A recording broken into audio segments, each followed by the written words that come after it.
I killed 3 men before sunrise, and by noon I'd saved a life I had no right to save. The town called me a devil with a conscience. But in the lawless heart of 1878 Arizona, where gold runs thicker than blood and mercy is a bullet you can't afford to waste, I learned that some debts can only be paid with everything you've got left, including the truth about who you really are. These lands know pain better than joy. Every mark in the sand tells a story, but folks rarely listen. I saw this tale with my own eyes, like the crackle of a fire at night. The shadows of the past don't leave. You'd best listen close. Out here, it's the only way to survive.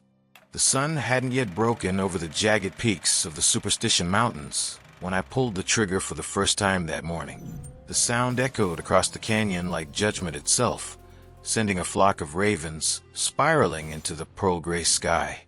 The man I'd shot, a claimed jumper named Dietrich, crumpled into the red dust without so much as a grunt, his hand still reaching for the stolen gold he'd taken from the Esperanza mine 2 days prior. I didn't feel anything. Not remorse, not satisfaction. Just the familiar weight of necessity pressing down on my shoulders like the Arizona heat that would follow in a few hours. My name is Colt Brennan, though most folks in these parts know me by a different title, the Arbiter. It's not a name I chose, but one that settled on me like dust after 4 years of hunting men who thought they could outrun justice in the territories. I'm no lawman, never wore a badge, never wanted to. I have a ledger, worn leather with names scratched in pencil, and next to each name is a debt that needs settling. The desert around me was beginning to wake. Saguaro cacti stood like silent sentinels, their arms raised to the heavens as if pleading for mercy the land would never grant. The rocky terrain stretched endlessly in all directions, painted in shades of rust and copper, broken only by the occasional scrub brush clinging desperately to life. I holstered my Colt revolver, the irony of the name never lost on me, and approached Dietrich's body. His eyes stared sightlessly at the lightening sky, his weathered face frozen in an expression of surprise. In his vest pocket, I found what I'd come for, a crude map showing the location of the gold he'd buried. The Esperanza family would get their property back, minus my 20% fee. That was how I worked, fair, efficient, and utterly without mercy for those who crossed the lines I'd drawn. The second man came as I was mounting my horse, a buckskin mare named Testament. He emerged from behind a boulder cluster, rifle raised, his hand shaking so badly I could see the barrel trembling from 30 yards away. He was young, maybe 19, with the desperate eyes of someone who'd made too many bad choices too quickly. "That's my partner you just killed," he called out, his voice cracking on the last word. I turned slowly, keeping my hands visible. "Your partner was a thief, and you're about to be a corpse if you don't lower that rifle." "He was my brother," the young man said, and I saw tears cutting tracks through the dust on his face. Something twisted in my chest, a feeling I'd thought I'd buried years ago along with my own family. But sentiment was a luxury I couldn't afford, not in this work. I'd learned that lesson when my wife Elena and our daughter Carolina had died of cholera while I was away chasing a bounty in New Mexico. By the time I'd returned to our small ranch outside Tucson, they'd been in the ground for 3 days. "Then your brother made you an orphan twice," I said coldly. "Once when he died, and once when he turned you into an accomplice. Put down the rifle, boy." He didn't. His finger tightened on the trigger, and I saw his intention a split second before he acted. My draw was faster, muscle memory honed by countless confrontations, just like this one. The shot took him high in the shoulder, spinning him around. He fell hard, the rifle clattering away across the stones. I approached cautiously, gun still drawn. He was alive, gasping, clutching the wound as blood seeped between his fingers. Up close, he looked even younger, his face still carrying the softness of youth, despite the hardness he'd tried to wear. "You'll live if you get that treated," I told him. "Prescott's 10 miles west. Tell them the Arbiter sent you, and they'll patch you up before they lock you up. Consider a second chance you don't deserve." As I rode away, leaving him alive, the first man I'd spared in months, I felt something shift inside me. It was small, almost imperceptible, like the first crack in a dam that's been holding back floodwaters for too long. The third man I killed before breakfast was different. I found him in a dried-up riverbed 5 miles from where I'd left the wounded brother, and this time there was no hesitation, no moment of mercy. Silas Cord was a rapist and a murderer wanted in 3 territories, with a bounty of $5,000 on his head, dead or alive. The wanted poster I carried specified that alive was preferred, but when I found him standing over a young Mexican woman he'd tied to a cottonwood tree, her dress torn and terror in her eyes, I made my choice. The bullet took him between the shoulder blades. He died instantly, falling forward into the dry dirt, and I felt nothing but cold satisfaction. The woman's name was Rosa. She couldn't have been more than 16, with long black hair and eyes that held the kind of fear that changes a person forever. I cut her bonds with my knife, wrapped my duster around her shoulders, and gave her water from my canteen while she sobbed into her hands. "Donde está tu familia?" I asked in rough Spanish. "Dos Santos," she whispered. "Mi padre. He has a ranch near Dos Santos." Dos Santos was 30 miles south, dangerously close to the Mexican border and the lawless stretch of desert where both American and Mexican authorities feared to tread. It would take me 2 days out of my way, and I had 3 more names in my ledger that needed crossing off before the month ended. But something about Rosa's tear-streaked face reminded me of Carolina. My daughter would have been about this age now if she'd lived. "I'll take you home," I heard myself say, and even as the words left my mouth, I wondered who the stranger was that had somehow taken possession of my voice. By noon, we were riding south through terrain that grew progressively more hostile. The sun climbed high and merciless, turning the desert into a furnace. Rosa rode behind me on Testament, her arms wrapped around my waist, her head resting against my back. She'd stopped crying, but hadn't spoken since we'd left the riverbed. The landscape shifted as we traveled, saguaros giving way to ocotillo and prickly pear, the red rocks fading to tan and gray. In the distance, dust devils danced across the plains like restless spirits. Heat waves shimmered on the horizon, creating phantom lakes that vanished as we approached. We stopped to rest in the shade of a massive boulder around midday. I shared hardtack and jerky with Rosa, though she barely ate. Her eyes had the hollow, distant look of someone whose mind was somewhere far away from her body. "Senor," she finally said, her voice barely above a whisper. "The man you killed, there were others with him. 3 more. They will come looking." My jaw tightened. Silas Cord had been riding with the gang. The wanted poster hadn't mentioned that, but it made sense. Men like Cord rarely worked alone.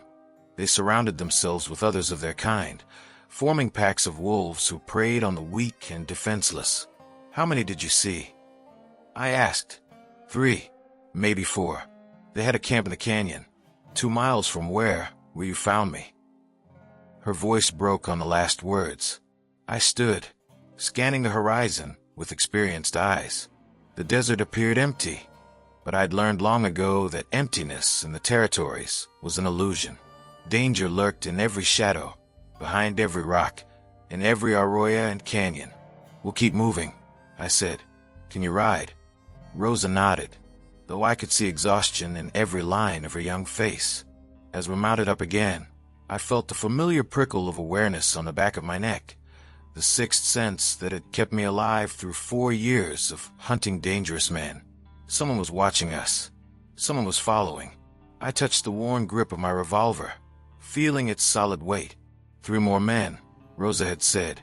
I'd already killed 3 men today, and it wasn't even sunset. The ledger in my saddlebag seemed to pulse with accusation. How many names had I crossed off? How much blood had I spilled in the name of justice that was really just vengeance, wearing a respectable coat? But as Rosa's arms tightened around my waist, and I felt her small form trembling against my back, I realized something had changed. For the first time in 4 years, I wasn't just hunting someone. I was protecting someone, and that made all the difference. The sun began its descent toward the western horizon, painting the sky in shades of amber and crimson. Somewhere behind us, Silas Cord's companions were following our trail, and ahead of us lay 30 miles of the most dangerous territory in Arizona. I'd started this day as the Arbiter, a man with a ledger full of names and a heart full of ice. But as the miles passed and Rosa's weight grew heavier against my back, sleep finally claiming her exhausted body, I felt something thawing inside me. Something I'd thought had died along with Elena and Carolina in that small cemetery outside Tucson. Maybe it was hope. Maybe it was just a desert playing tricks on a tired man's mind. Either way, I knew that by the time we reached Dos Santos, I wouldn't be the same man who'd pulled that first trigger before sunrise. We made camp that night in a shallow canyon carved by ancient waters long since fled to more forgiving lands. The walls rose 30 feet on either side, striped with layers of red and brown sediment that told the story of millennia in stone. It wasn't ideal. The walls could trap us as easily as protect us, but Rosa was near collapse, and Testament needed rest. I built a small fire in a depression of rock, using dried mesquite that would produce minimal smoke. Rosa sat wrapped in my duster, staring into the flames with eyes that saw things I hoped I'd never have to witness. She'd barely spoken since sunset, responding to my questions with nods or shakes of her head. "Rosa," I said gently, handing her a tin cup of coffee I'd brewed. "I need you to tell me about the men who were with Cord. What did they look like?" She took the cup with trembling hands, letting its warmth seep into her fingers.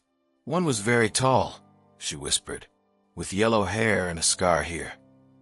She traced a line from her left eyebrow to her cheekbone. "He was the leader, I think. Cord called him Dutch. Dutch Keller." The name hit me like a fist. I'd heard of him. Most bounty hunters had. He ran a gang that operated in the borderlands, specializing in smuggling, robbery, and worse. If Cord had been riding with Keller, that explained why he'd been so far south of his usual territory. The others, I prompted. A Mexican man, very thin, with gold teeth, and a boy, maybe my age, with red hair. She swallowed hard. They watched while Cord, they watched and laughed.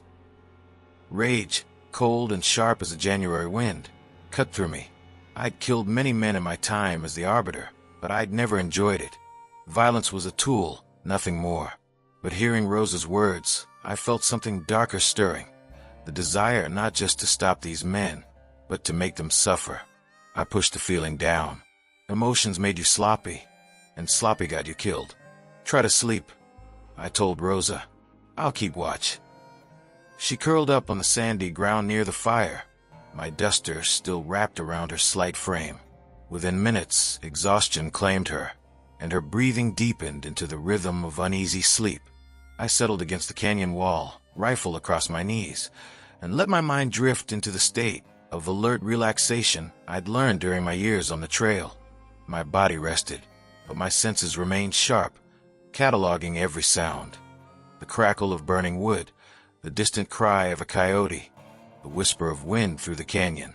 The moon rose, a waning gibbous that cast silver light across the desert floor. Shadows deepened in the canyon, turning every rock and crevice into potential threats.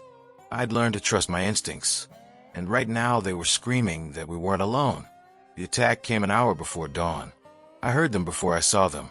The soft scrape of boot leather on stone, the metallic click of a hammer being cocked. 3 shapes materialized from the darkness at the canyon's entrance, silhouetted against the starlit sky. Well, a voice drawled, deep and carrying the accent of the deep south. "Looks like we found Silas's killer, and he's got our property with him." Dutch Keller stepped into the dying firelight. He was indeed tall, maybe 6'3", with shoulders like a bull and hands that could probably crush a man's skull. The scar Rosa had described ran pale and twisted across his weathered face, giving him the look of something carved from rough timber. Behind him stood the thin Mexican with gold teeth gleaming in the firelight, and the red-haired boy who couldn't have been more than 17. All 3 had guns drawn. I remained seated, deliberately calm, though every muscle in my body had coiled for action. My rifle lay across my knees, angled just enough that I could bring it to bear in less than a second. "The girl's not property," I said quietly, "and Silas Cord died because he made poor choices. Same choice you're about to make if you don't turn around and walk away." Dutch laughed, a sound like rocks grinding together. "You got sand, I'll give you that. But you're outnumbered 3-1, and from where I'm standing, your rifle ain't even pointed at me." "Don't need it to be," I replied. "Range this close, I could kill all 3 of you before you knew you were dead." It was a bluff, barely. I was fast, faster than most men I'd faced, but 3 guns against 1, even with surprise, wasn't good odds. But confidence was a weapon too, and I'd learned to wield it as effectively as steel and lead. The red-haired boy shifted nervously, his gun wavering. Good. Uncertainty was a crack I could exploit. "Here's what's going to happen," Dutch said, his voice dropping to something colder, more menacing. "You're going to put down that rifle, and we're going to take the girl. Maybe we let you live, maybe we don't. Depends on how cooperative you are." Behind me, I heard Rosa stir, a soft gasp of fear as she woke and realized what was happening. "Run," I told her without turning around. "North wall, there's a crack in the rock. Climb." "But now, Rosa." Everything happened at once. Rosa scrambled to her feet and bolted toward the canyon wall. Dutch's eyes tracked her movement for a split second. Exactly the opening I needed. I fired from the hip, the rifle bucking against my hands.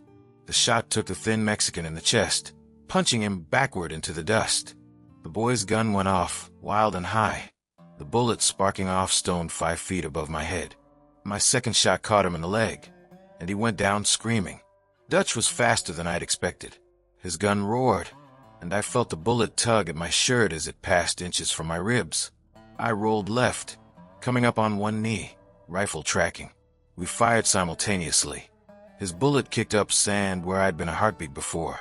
Mine caught him in the shoulder, spinning him around, but not dropping him. He was tough, I give him that. He staggered, blood blooming across his shirt, but kept his gun up. "You son of a..." I shot him again, center mass this time. He dropped to his knees, gun falling from his hand, surprise written across his scarred face. He swayed for a moment, mouth working soundlessly, then toppled forward into the dirt. The canyon fell silent except for the red-haired boys sobbing. I approached cautiously, kicking Dutch's gun away, checking the Mexican's pulse. Dead. Dutch was still breathing, but barely. Blood bubbled from his lips with each shallow breath. "Rosa," I called. "It's over. You can come down." She appeared from the shadows, her face pale in the growing dawn light, my duster trailing behind her like a dark cape. She stared at the bodies, at the blood soaking into the thirsty sand, and I saw something in her eyes that made my chest tighten. Not fear or horror, but relief. "They can't hurt anyone else now," she whispered. I turned to the boy, who was clutching his wounded leg and crying like the child he still was. "What's your name, son?" "I'm Michael," he stuttered. "Michael Flynn. Please don't kill me. Please. I didn't touch her. I swear I didn't touch her." "But you watched," I said coldly, "and you laughed." He shook his head violently, tears streaming down his face. I was scared. They said if I didn't ride with them, they'd kill me. I'm not like them, I swear. I studied him for a long moment, weighing his words against the ledger in my mind. How many men had given me similar excuses? How many had claimed they were forced, coerced, that they were really good people who'd just made bad choices? Most of them were lying, but some, or very few, were telling the truth. "Rosa," I said without taking my eyes off the boy. "Did he participate in what they did to you?" She was quiet for so long I thought she wouldn't answer. Then, softly, "No." He turned away, and when I cried, he looked sick. I holstered my rifle and pulled out my knife. The boy flinched, but I just cut a strip from my own shirt and wrapped it roughly around his leg wound. The bullet went clean through. "You'll live if it doesn't get infected." What are you going to do with me?" Good question.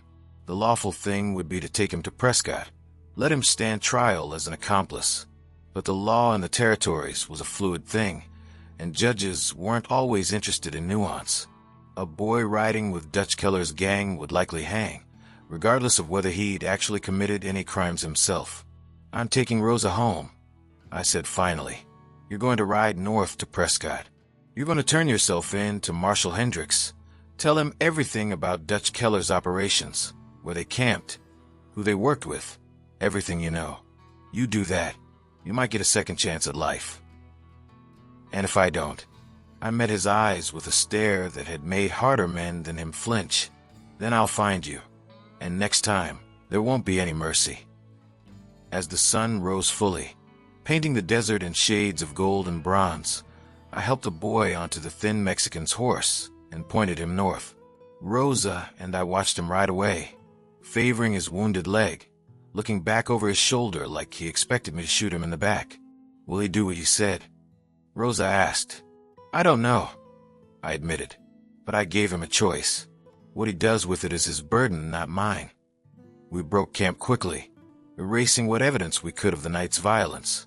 The desert would take care of the rest. Scavengers, wind, and sun would erase Dutch Keller and his companion within days, leaving nothing but bones that would eventually be buried by drifting sand. As we rode south, leaving the canyon and its dead behind, Rosa spoke for the first time in hours. Senor Brennan, thank you for saving me, for everything. I didn't know how to respond. I killed 4 men in less than 24 hours. I was covered in blood and dust, carrying a ledger full of names that needed crossing off, riding through a desert that cared nothing for human concepts of justice and mercy. But somehow, with this girl's arms around my waist and the morning sun warm on my face, I felt more alive than I had in 4 years. You can call me Colt, I said quietly. And for the first time since Elena and Carolina died, I felt like maybe, just maybe, that name meant something more than just the gun on my hip. Dos Santos appeared on the horizon like a mirage made real, a collection of adobe buildings clustered around a mission church, surrounded by fields irrigated from a spring that had made this harsh land habitable. The bell tower rose against the bruised sky, its cross catching the last rays of sunlight. Rosa straightened behind me as we approached, her grip on my waist loosening as hope replaced the fear that had ridden with us for 2 days straight. The town wasn't much, maybe 3 dozen buildings scattered along a single dirt road that ran through the center like a spine. But compared to the empty desert we'd crossed, it looked like civilization itself had planted roots here and refused to let go. Cottonwood trees lined the irrigation channels, their leaves whispering in the evening breeze. The smell of cooking fires and fresh bread drifted on the air, mixing with the ever-present scent of dust and livestock. We rode down the main street under the watchful eyes of townspeople who emerged from doorways and paused in their work to stare at the dust-covered stranger and the girl clinging to him. I'd learned to read crowds during my years as the Arbiter, and what I saw here wasn't the hard suspicion of a town that had learned to fear strangers. This was curiosity mixed with concern, the kind of attention that came from people who still cared about their neighbors. Word travels fast in small towns, faster than any horse. I could see recognition dawn on faces as they saw Rosa, the girl who'd gone missing, the daughter of Miguel Alvarez who'd been searching for days. An older woman crossed herself, lips moving in silent prayer. A young boy dropped his stick and ran toward one of the buildings, shouting something in rapid Spanish. Rosa, a man burst from the cantina, running toward us with the desperate speed of a parent who'd feared their child lost forever. He was in his 50s, weather-beaten and strong, with silver threading through his dark hair and tears streaming down his weathered face as he reached up and pulled Rosa from Testament's back, crushing her in an embrace that spoke louder than any words could. "Papa," she sobbed, and the sound of her relief was like a knife twisting in my chest, not from pain, but from the sudden, overwhelming reminder of what I'd lost. Elena holding Carolina, the family I'd never hold again. I dismounted slowly, giving them space, feeling suddenly like an intruder on a moment too private for my presence. Testament nickered softly, sensing my mood, and I stroked her neck absently while father and daughter clung to each other, as if letting go would cause one of them to disappear like smoke. Miguel finally pulled back, his hands on Rosa's shoulders, his eyes searching her face with the intensity of a man confirming a miracle was real. "Mija, we thought." His voice broke, He couldn't finish the sentence. Didn't need to. The fear in his eyes said everything. "This man saved me, Papa," Rosa said, her voice still thick with tears. She turned to look at me, and suddenly I was the focus of every eye in the growing crowd. "The men who took me, they—" "Hush now," Miguel said gently, pulling her close again. But his eyes found mine over her head, and what I saw there was a gratitude so profound it made me uncomfortable. I wasn't a hero. I'd done what anyone with a shred of decency would have done. At least, that's what I told myself. Miguel approached slowly, Rosa still tucked under his arm. He stopped in front of me, his throat working as he searched for words in a language that wasn't his first. "Senor," he managed finally, "you bring back my daughter. You—" Again his voice failed him. Instead, he reached out and grasped my shoulder with a grip that trembled with emotion. "She's safe now," I said quietly. "That's what matters." "No," Miguel said firmly. "You matter. What you did matters." He turned to the crowd that had gathered, perhaps 24 people now, and raised his voice. "This man saved my Rosa. He killed the animals who took her." A murmur ran through the crowd. I saw approval in some faces, skepticism in others. An older woman with kind eyes pushed her way forward. "Miguel, bring them inside. They need food, water. The girl needs rest." "Si, Senora Vasquez is right," Miguel said, his arm tightening around Rosa. "Please, Senor, you come. You stay with us. We have room, food, whatever you need." I hesitated. I'd spent 5 days on the trail, most of them without proper sleep or food. My side ached where Dutch Keller's bullet had grazed me, though I'd told no one about it. Testament needed rest and grain, and if I was being honest with myself, I needed a night under a roof that wasn't my own lonely cabin. "Just for tonight," I said finally. "Then I need to move on." Miguel's face fell slightly, but he nodded. "Tonight then, but you must let us thank you properly." What followed was an experience so far removed from my solitary existence that it felt like stepping into someone else's life. Miguel's home was modest but clean, the adobe walls thick enough to keep out the desert heat. His wife, Maria, a woman with Rosa's dark eyes and a strength that showed in every movement, embraced me like a son before I'd even crossed the threshold, tears streaming down her face as she whispered prayers of thanks. They fed me pozole and fresh tortillas, beans and rice, and fruit I hadn't tasted in years. The food was simple but prepared with a care that made each bite taste like luxury. As I ate, the story came out, not from me, but from Rosa, who told her parents everything in a tumble of Spanish and English. The kidnapping, the days of terror, the moment I found her, the men I'd killed to protect her. Miguel's face darkened as he listened, his hands clenching into fists on the table. Maria wept silently, her rosary beads moving through her fingers like water. When Rosa finished, silence hung heavy in the room. "These men," Miguel said finally, his voice tight with controlled anger. "Colt and his gang. They have been a plague on this region for years. The law does nothing.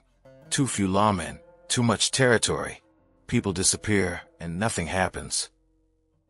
"Not anymore," I said quietly. "Colt is dead. Keller is dead. Their gang is scattered." Miguel met my eyes, and something passed between us, an understanding that some debts can only be paid in blood, and that sometimes justice wears no badge. The evening deepened, and neighbors began arriving, bringing food, expressing relief at Rosa's return, eyeing me with a mixture of gratitude and curiosity.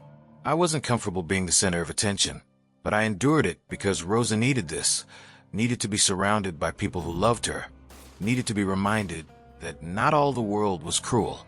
As the night wore on and the visitors finally departed, Miguel showed me to a small room at the back of the house.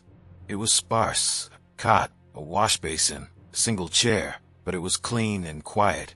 "You rest," he said. "Tomorrow we talk more."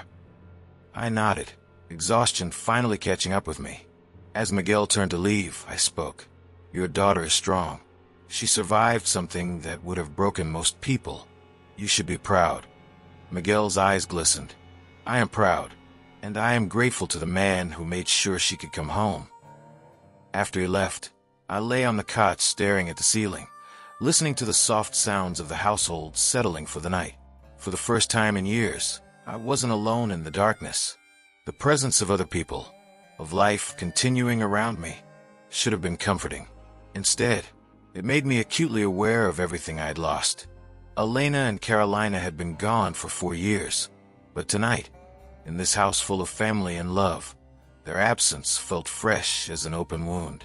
I reached into my pocket and pulled out the embroidery sampler, running my thumb over Margaret's unfinished stitches. Our home, the partial words read. I'd never have that again. Never have someone waiting for me. Someone whose face lit up when I walked through the door. But maybe, and this thought surprised me with its persistence, maybe there were other ways to matter. Other ways to be more than just a man with a ledger full of crossed-out names. Rosa was alive because I'd chosen to help instead of walking away. That had to count for something. As I finally drifted towards sleep, Testament whinnied softly from the corral outside, and somewhere in the distance, a guitar played a melancholy tune. Dos Santos settled into its nighttime rhythms around me, and for the first time and longer than I could remember, I felt something other than the cold weight of duty. I felt almost human again. Tomorrow I would leave, return to my ledger and my solitary life. But tonight, I would let myself rest in the warmth of other people's gratitude and pretend, just for a few hours, that I was the kind of man who deserved it.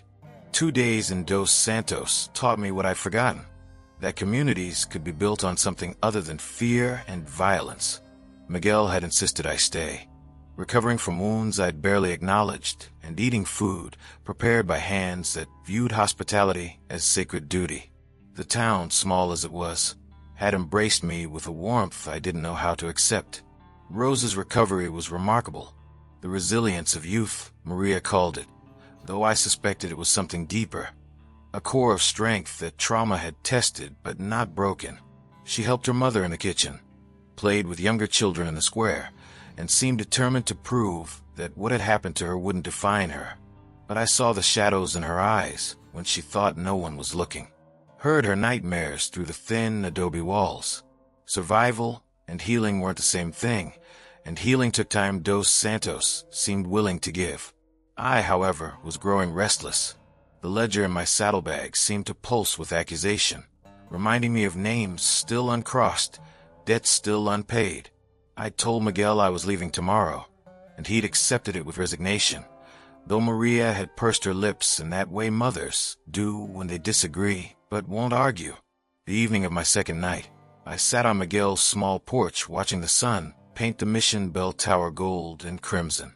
The town was settling into its evening routines, children being called inside, chickens being penned, the cantina beginning to fill with men seeking companionship after a day's labor.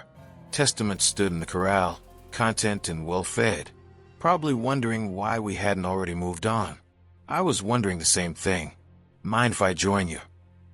Miguel appeared with 2 cups of coffee, already sitting before I could answer. He handed me one and settled into the chair beside me with a groan. Getting old, he said. These bones remember the young man I was and complain about the difference. We sat in companionable silence for a while, sipping coffee and watching the sky deepen from gold to purple. It was Miguel who finally spoke. You are leaving tomorrow. Yes. May I ask where you go? I considered the question. North. There's a man in Prescott I need to find. After that, I shrugged. There's always another name. Miguel nodded slowly, his weathered face thoughtful. You are a hunter of men. I settle debts, I corrected, though the distinction felt thinner than it once had. Men who've escaped justice. I find them and bring them to account.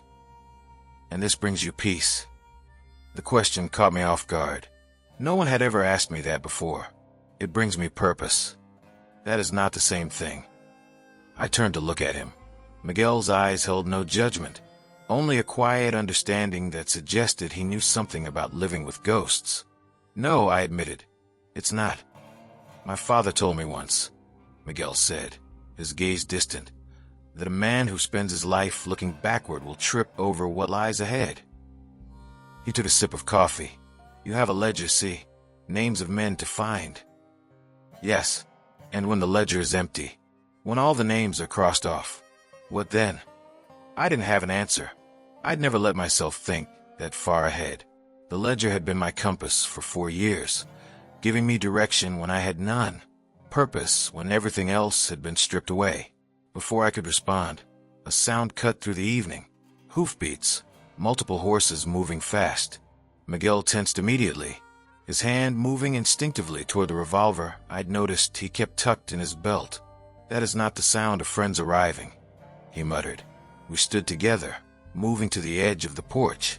Other townspeople had noticed too, doors opening cautiously, men appearing with whatever weapons they owned.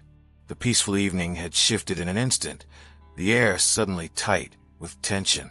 7 riders came into view, kicking up dust as they thundered into town. They weren't dressed like the rough bandits who'd taken Rosa. These men wore better clothes, carried newer weapons, and moved with the confidence of those who'd never been told no. They stopped in the center of the square, near the mission church, their horses dancing and snorting. The man at their head was tall and angular, with a face like carved stone and eyes that held the flat, dead look of a predator. His coat was expensive, his gun belt-tooled leather that probably cost more than most families in Dos Santos earned in a year. Juan Mendoza, Miguel said quietly, and I heard both fear and hatred in his voice. He runs cattle and guns and anything else that makes him money. This town, we're too small for him usually, if he is here. He wants something, I finished. Men like that always did. Mendoza's voice carried across the square, loud and commanding. Where is Miguel Alvarez? Miguel's jaw tightened. He started to step off the porch, but I caught his arm. Wait, I said quietly. Let's see what he wants first. He wants to make an example, Miguel said, to remind us that even in our small corner of the world, men like him can take what they want. Miguel, Mendoza's voice cracked like a whip. I know you hear me, old man. Come out, or we start burning buildings until you do. Miguel pulled free of my grip, squaring his shoulders. I must go. If I don't, innocent people suffer. I watched him walk into the square, his back straight despite the fear I knew he felt. Rosa appeared in the doorway behind me, her face pale. Senor Colt, don't let them hurt my father. I didn't answer. I was too busy weighing odds. 7 armed men against Miguel, and whatever townspeople were brave enough or foolish enough to stand with him. Those weren't good odds. Smart money said to stay out of it, saddle testament, and ride out before whatever storm was coming broke over Dos Santos. I'd spent 4 years being smart. For years keeping my head down, handling my business, not getting involved in other people's problems. But as I watched Miguel stand alone in the square facing 7 men who could destroy everything he loved, I felt something shift in my chest. That same feeling I'd had when I'd heard Rosa crying in the desert. The sense that some choices defined you more than others.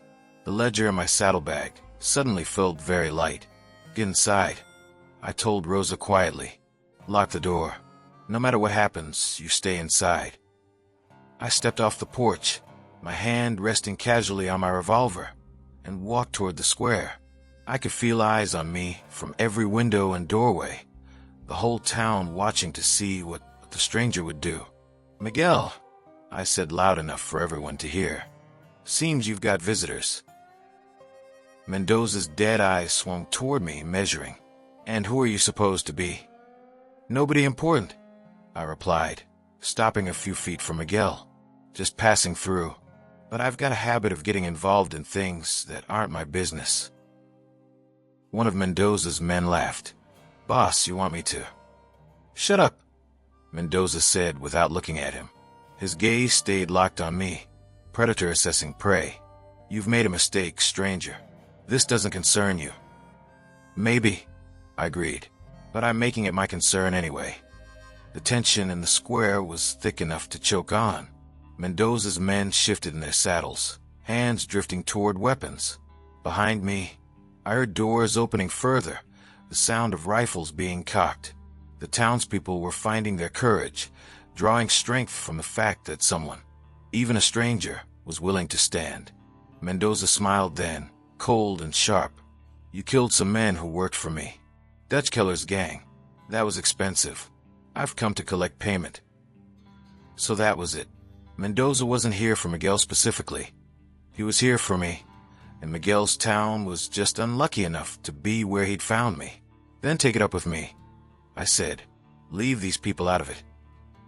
See, that's where you're wrong, Mendoza said, leaning forward in his saddle. These people need to understand that when you cross me, everyone pays. It's a lesson that keeps my business running smooth. He was going to attack regardless of what I did or said. Men like Mendoza didn't ride into towns with 7 armed men because they wanted to talk. This was about power and control, about making sure everyone knew what happened to those who defied him. Last chance, I said quietly. Right away. Live to bully another town another day. Mendoza's cold smile widened. Or what? Or learn why Dutch Keller died before he could draw his gun. For a moment, nobody moved. The entire world seemed to hold its breath, waiting to see who would blink first. Then everything exploded into chaos. Mendoza's hand flashed toward his gun. Mine was already moving. The first shot took him high in the shoulder, spinning him in his saddle.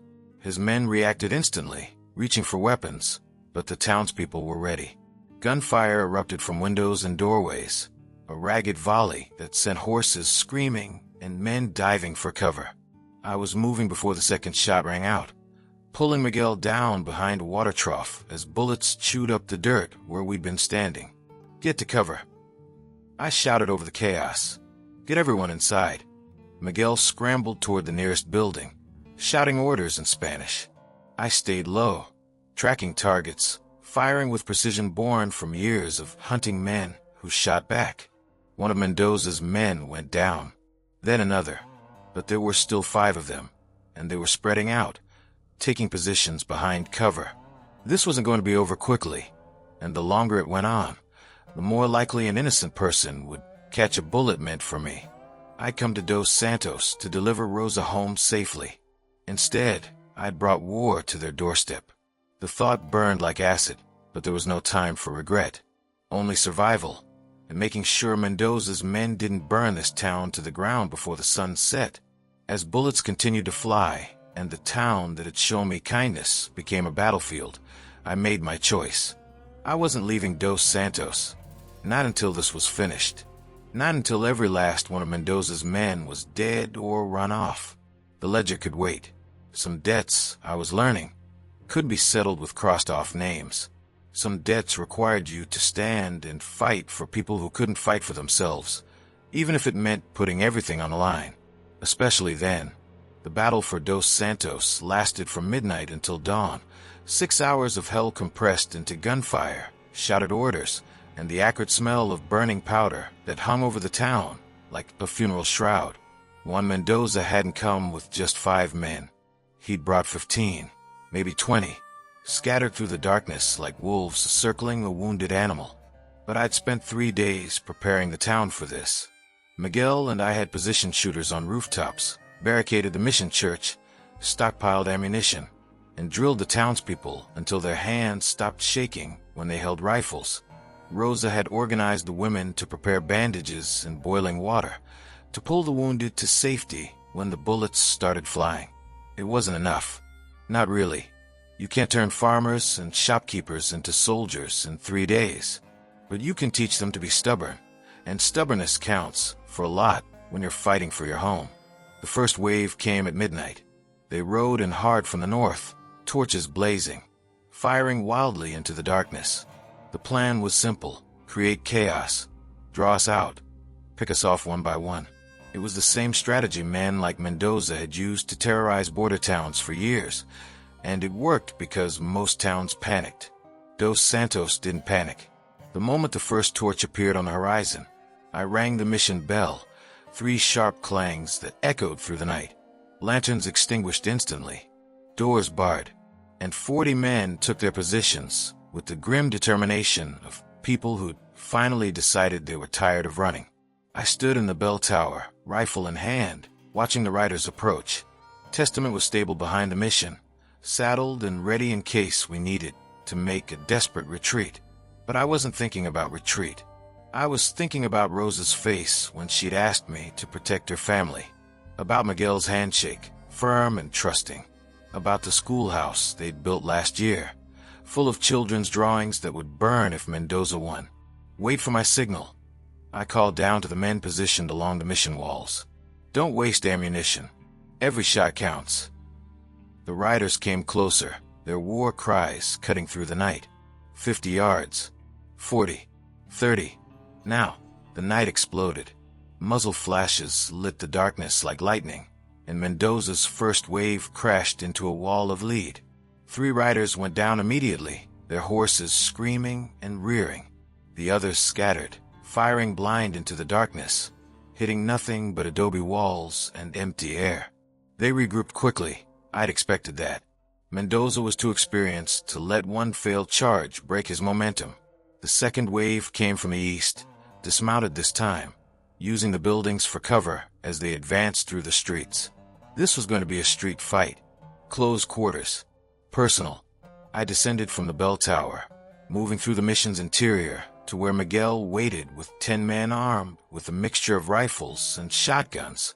His face was set like stone, every line of it speaking to generations of farmers who'd learned to protect their land against drought, bandits, and the indifference of distant governments. They're coming through the market, I told him. Spread your men between the buildings. When they enter the square, crossfire from both sides. Miguel nodded and started giving orders in rapid Spanish. I moved toward the western edge of town, where I knew Mendoza would be. Men like him didn't lead from behind. They needed to be seen, needed their men to fear and respect them in equal measure. I found him near the cantina, directing his men with hand signals, his profile lit by the occasional muzzle flash. He was exactly where I had expected him to be. Close enough to command, far enough to avoid immediate danger. Not anymore. I raised my rifle, sighting carefully down the barrel. The distance was maybe 70 yards, a difficult shot in darkness, but not impossible. I'd made harder shots during my years as the Arbiter. My finger tightened on the trigger, my breath held, my entire being focused on that single moment of a bullet whined past my ear, so close I felt the heat of its passage. I dropped instinctively, rolling behind a water trough as returned fire chewed chunks from the adobe wall behind me. One of Mendoza's scouts had spotted me first. The next hour was chaos. Pure, brutal chaos. Fighting in darkness, in close quarters, where every shadow might be an enemy, and every sound might be your last warning. I moved through the town like a ghost, using alleys and rooftops, taking shots when I had them, conserving ammunition when I didn't. 2 of Mendoza's men went down to my rifle. Another fell when he tried to flank the mission and ran straight into Miguel's ambush. But we were losing people too. I heard Rosa's anguished cry when her nephew took a bullet in the leg. Saw old Hernandez, the blacksmith, dragged bleeding into the church. By the time the false dawn began to lighten the eastern sky, both sides were exhausted. The gunfire had become sporadic, scattered, men too tired to aim properly, conserving the last of their ammunition for when it really mattered. That's when I saw my opportunity. Mendoza, frustrated by his men's failure to break our defense, had moved forward, directing his men to concentrate their fire on the mission's western wall. He was exposed, silhouetted against the lightening sky. I took the shot. The rifle kicked against my shoulder, and Mendoza staggered, dropping to one knee. Not a killing shot. I'd hit him somewhere in the shoulder or upper torso, but enough to take him out of the fight. The effect on his men was immediate. Without Mendoza's commanding presence, their attack faltered, then collapsed. Men who'd been advancing began falling back, then retreating entirely. Some mounted horses and fled into the desert. Others simply threw down their weapons and raised their hands. By the time the sun actually rose, painting the mission walls in shades of gold and amber, it was over. We'd held. At a cost, 3 dead, 7 wounded, parts of the town damaged by fire and bullets, but we'd held. I found Mendoza where he'd fallen, being tended by Rosa, who'd made the practical decision to treat him before he bled out. We needed him alive, Needed him to testify about his organization, about who'd sent him and who else might come. He looked up at me with eyes full of pain and something that might have been respect. "You should have run," he said through gritted teeth. "Should have taken the girl and disappeared into the territories. That's what a smart man would have done." "Maybe," I agreed, holstering my revolver. "But I'm learning that being smart and being right aren't always the same thing." I'd taken 2 bullets during the battle, one that grazed my side, another that caught me high on the left arm. Adrenaline had kept me moving through the fight, but now that it was over, I felt every injury, every bruise, every moment of exhaustion. Miguel found me collapsed against the mission wall, bleeding onto the stones that had held firm against Mendoza's assault. The last thing I remember before darkness claimed me was his voice calling for Rosa, and the sound of Dos Santos beginning to breathe again after the longest night of its existence. I woke 3 days later in a small room behind the mission chapel, sunlight streaming through a window that faced east. The ceiling beams above me were hand-hewn mesquite, dark with age, and someone had hung dried herbs from the rafters, rosemary, sage, something else I didn't recognize. My side hurt. My head throbbed. My left arm felt like it had been set on fire and then buried in ice. But I was alive. "You're awake." Rosa appeared in the doorway, carrying a tray with food and fresh bandages. "Finally, we were beginning to wonder if you'd sleep through the entire spring." "How long?" My voice came out rough, raw from disuse. 3 days. You lost a lot of blood." She set the tray down and began unwrapping the bandages on my arm with practiced efficiency. "The bullet in your side, we were lucky. Passed clean through without hitting anything vital. The one in your arm was worse. Shattered bone. Doctor says you'll have limited use of it for months, maybe years." I looked at my left arm, heavily bandaged, splinted, immobilized. My gun arm. The realization settled over me like cold water. Even if I healed completely, I'd never be as fast as I'd been. Never be able to work as the Arbiter, chasing dangerous men across hostile territories. That life was over. Strangely, I felt no grief at the thought. Just a quiet acceptance, like closing a book you'd been reading for years and finally understanding how the story was meant to end. "Mendoza?" I asked. "Alive. Miguel has him locked up, along with 5 of his men who surrendered. The territorial marshal arrived yesterday to take them to trial," he said. Rosa paused, a faint smile crossing her face. "He said he'd never seen a town defend itself so effectively. Asked if we wanted a permanent deputy assigned here." "What did Miguel say?" "He said we already had one." I started to protest, but Rosa shook her head firmly. "You're not going anywhere for months, Senor Colt. Not with those injuries. And when you're healed." She gestured toward the window, toward the sound of hammering and voices from the town beyond. "Maybe you'll decide you have reasons to stay." Over the following weeks, as I recovered slowly in that small room behind the chapel, I learned what I'd been too busy to notice during the preparation for Mendoza's attack. Dos Santos had changed. Or maybe I was the one who'd changed and was finally seeing it clearly. The town had grown in the months since I'd first arrived with Rosa on Testament's back. New families had moved in, drawn by stories of community that had faced down bandits and survived. A proper church was being built to replace the aging mission. The school had doubled in size. And everywhere I looked, I saw Miguel's handiwork. In the new irrigation systems that brought water from the spring, in the expanded market where traders from as far as Santa Fe came to do business, in the courthouse where disputes were settled with words rather than bullets. Rosa came every day to change my bandages and bring me food. Sometimes Ayana came too, though she said little, just sat by the window working on some craft or another while I dozed. Miguel visited in the evenings, updating me on town business, asking my opinion on matters of security and defense. They were building something here, not just houses and roads, but a community. The kind of place where people looked out for each other, where justice meant protecting the weak rather than profiting from them, where the future held possibility rather than just survival. 3 months after the battle, I stood in front of a mirror in the small house Miguel had built for me on the edge of town. The reflection showed a man different from the one who'd killed 3 men before sunrise in the Arizona desert. The scars from Mendoza's bullets had healed into puckered reminders across my ribs and arm. My left hand still couldn't grip properly. Couldn't draw a weapon with the speed that had kept me alive for 4 years. But that man, the Arbiter, a hunter with a ledger full of names, didn't live here anymore. The new ledger sat on my desk, its pages fresh and empty. This one didn't contain names of men to kill. It contained names of people who needed help. Families threatened by land grabbers, women fleeing violence, children orphaned by the chaos of the territories.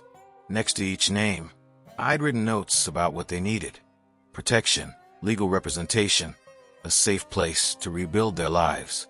I pinned the tin star on my vest, my first badge after 4 years of working outside the law. The metal felt strange against my chest, official in a way my old life never had been. But it also felt right, like a piece of armor I should have been wearing all along. As I walked out into the golden light of a spring morning, the town was already awake and moving. Children ran past, calling to each other in a mixture of English and Spanish. Rosa waved from her porch, where she was teaching 3 young women the art of healing herbs. Miguel rode past on his way to check the irrigation systems, tipping his hat in greeting. Testament nickered from her corral, and I walked over to stroke her neck. "We've come a long way, haven't we, girl?" I murmured. She nuzzled my shoulder in response, patient as always. I had 3 families to check on today, a land dispute to mediate, and a young boy to teach to read. The old Colt Brennan, the Arbiter, had killed 3 men before sunrise and thought nothing of it. The new Colt Brennan would spend this sunrise teaching a community to defend itself without losing its soul. And as I walked through the streets of Dos Santos, greeting people by name, stopping to help carry supplies, listening to concerns about water rights and property lines, I finally understood what Elena had tried to tell me all those years ago. Real strength isn't found in how many men you can defeat, but in how many people you can help stand up on their own. The ledger remained on my desk, but now it was a record of hope instead of death. Names of families reunited, disputes resolved, dangers averted, lives saved not by bullets, but by someone willing to stand between the innocent and those who'd prey on them. The desert still held dangers. The territories were still wild, still harboring evil men with dark intentions. But in Dos Santos, we'd built something different.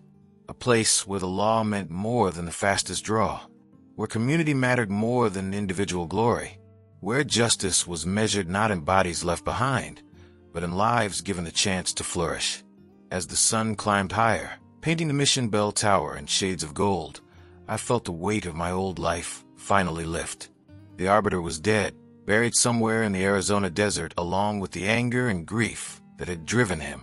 In his place stood Constable Colt Brennan of Dos Santos, a man learning, finally, that the greatest victory isn't found in conquest, but in choosing to protect rather than destroy, in building rather than burning, in mercy rather than vengeance.